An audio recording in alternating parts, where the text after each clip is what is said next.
అందరికీ నమస్కారం. నా పేరు నాగమల్లి సూర్యనారాయణ స్వామి. మాది వంశపారంపర్య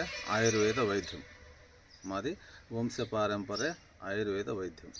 అయితే ఈరోజు నేను మీ ముందుకు ఎందుకు వచ్చానంటే, ఈనాడు చాలామంది చాలా జబ్బులతో, ఒకటనే కాదండి, నిద్ర లేచినప్పటి నుంచి పడుకునేదాకా ఒక మనిషికి ఏదో ఒక జబ్బు ఉన్నే ఉంటుంది.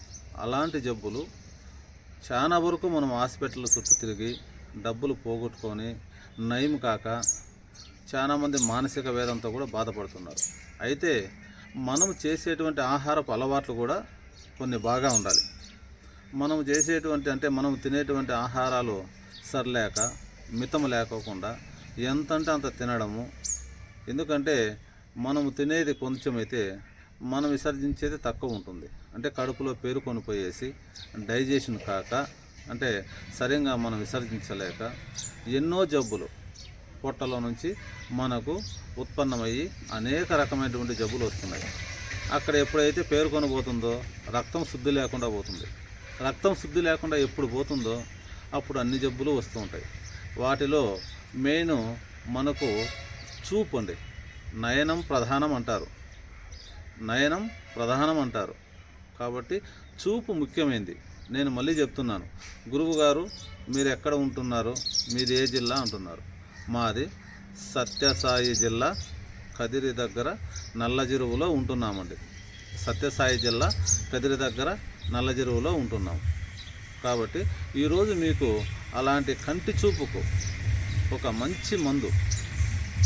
ఎందుకంటే కొద్ది రోజులు వాడిన తర్వాత రిజల్ట్ ఎలా ఉంది, దాన్ని వాడిన తర్వాత మనకు ఫలితం ఎలా ఉంది అనేది మీకు మీరుగా చేసుకొని చూసుకొని అప్పుడు చెప్పాలండి.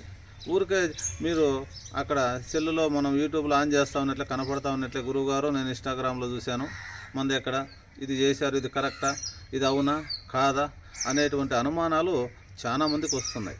ఫస్ట్ అనుమానాలు వదిలేయాలి. అనుమానాలు వదిలేసి జాగ్రత్తగా చెప్పినది 1-2 సార్లు చూసి మీకు మీరుగా చేసుకోవాలి. దానికి ముఖ్యమైనటువంటిది, మనకు కంటికి ముఖ్యమైనటువంటిది ఏమంటే, మనము మూలికల్లో బాగా గుర్తుంచుకోండి. చూడండి, దీనిని అవిసె అంటారు. ఇంకా మీరు బాగా చూడండి, పూలు ఎర్ర అవిసె, దీనిని ఎర్ర అవిసె అంటారు. మీరు బాగా చూడండి, మూలిక ఇలా ఉంటుంది, ఆకులు ఇలా ఉంటాయి, పువ్వులు ఇలా ఉంటాయి. పూలు చూడండి ఎంత బాగా ఎర్రగా ఉన్నాయో. దీంట్లో తెల్లది ఉంది, పచ్చది ఉంది. మనకు చూడండి నేను పూలు కావాలంటే మీకు పెరుగు చూపిస్తున్నా. చూడండి, పూలు ఇలా ఉంటాయి ఎర్రగా, పూలు ఆకులు ఇలా ఉంటాయి. మీరు చూసుకున్నట్లయితే పూలు ఇలా ఉంటాయి, ఆకులు ఇలా ఉంటాయి, కాయలు జంపుగా వస్తాయి సన్నగా. మీరు ఏం చేయాలి, ఈ పూలను సేకరించుకోవాలి. ఎర్రవైతే చాలా మంచిది, ఉత్తమమైనవండి. లేదా దొరకనప్పుడు మనకు తెల్లవైనా పర్వాలే. ఈ పూలను మనం సేకరించుకొని ఏం చేయాలి, ఈ పూలను అన్నిటినీ బాగా దంచాలి. ఈ పూలను బాగా దంచి రసం తీసుకోవాలి. రసం తీసుకొని వెంటనే కంట్లోకి వేయకూడదండి. మనం ఒక మంచి తెల్లటి బట్ట తీసుకొని ఒక 5-6 సార్లు ఫిల్టర్ చేసుకోవాలి. లేదు ఒక 4 మడతలు బట్టేసి నీట్గా పోయండి, ఫిల్టర్ అవుతుంది. 1 గంట ఉంచేస్తే పైన మాత్రం బాగా నీటి ద్రవం పేరుకుంటుంది. ఆ నీటి ద్రవాన్ని తీసుకొని కంటిలో చుక్కలు వేస్తూ ఉండాలండి అప్పుడప్పుడు, రోజుకు 3 సార్లు. ఇలా 1 నెల దినాల పాటు వేయండి. మనకేం ఖర్చు అయ్యేది కాదు. ఇది ఒకసారి తీసి పెట్టిన రసం 2 రోజులు 3 రోజుల వరకు బాగా మూత పెట్టుకొని వాడుకోండి. ఫ్రిడ్జ్లో పెట్టి వాడొద్దండి. గురువుగారు ఫ్రిడ్జ్లో పెట్టి 1 నెల అయినా వాడుకోవచ్చు అంటారు. అలా వాడుకోకూడదు. లేదు మీకు ఓపుకుంది, డైలీ 2 పువ్వులు కానీలే పెరుక్కొని దంచి రసము తీసుకొని ఈ రసాన్ని మీరు కంటిలో వేస్తూ వస్తే రేచీకటి పోతుంది.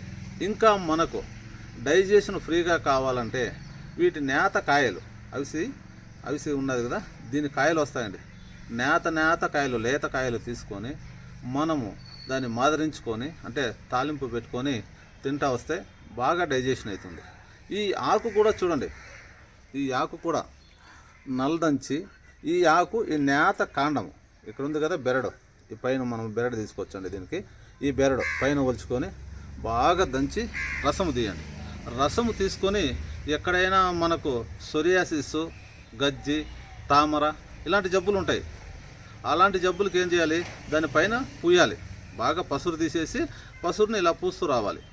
అలా పూస్తూ 1 నెల దినకాలం చేసినారనుకోండి, సొరియాసిస్ పోతుంది. మనకేం ఖర్చు లేదు. ఒక అవిసి వల్ల మనకు చాలా, ఎందుకంటే అగస్య అంటారు దాన్ని. అగస్యముని ఎంత గొప్పవాడో ఈ మూలిక కూడా, అంటే ఈ వృక్షం కూడా అంత గొప్పది. కాబట్టి మీకు మీరుగా చేసుకొని దీని ఫలితాలను మీరు అనుభవించండి. మీరు చేసుకోలేనప్పుడు దీనికి తగినటువంటి మందులు మా దగ్గర దొరుకుతాయి. ఏమండి గురువు గారు, మాకు అవిసి విత్తనాలు పంపిస్తారా, అవిసి పూలు పంపిస్తారా, అవిసి రసం పంపిస్తారా అంటే నిల్వ పెట్టి ఉండమండి. ఎందుకంటే మేము ఇలాంటి పూలు తీసుకొని సేకరించుకొని ఎండించి పౌడర్ చేసి మందుల్లో కలుపుతామండి. ఎందుకంటే వీటితో తయారు చేసిన మందులు దొరుకుతాయి.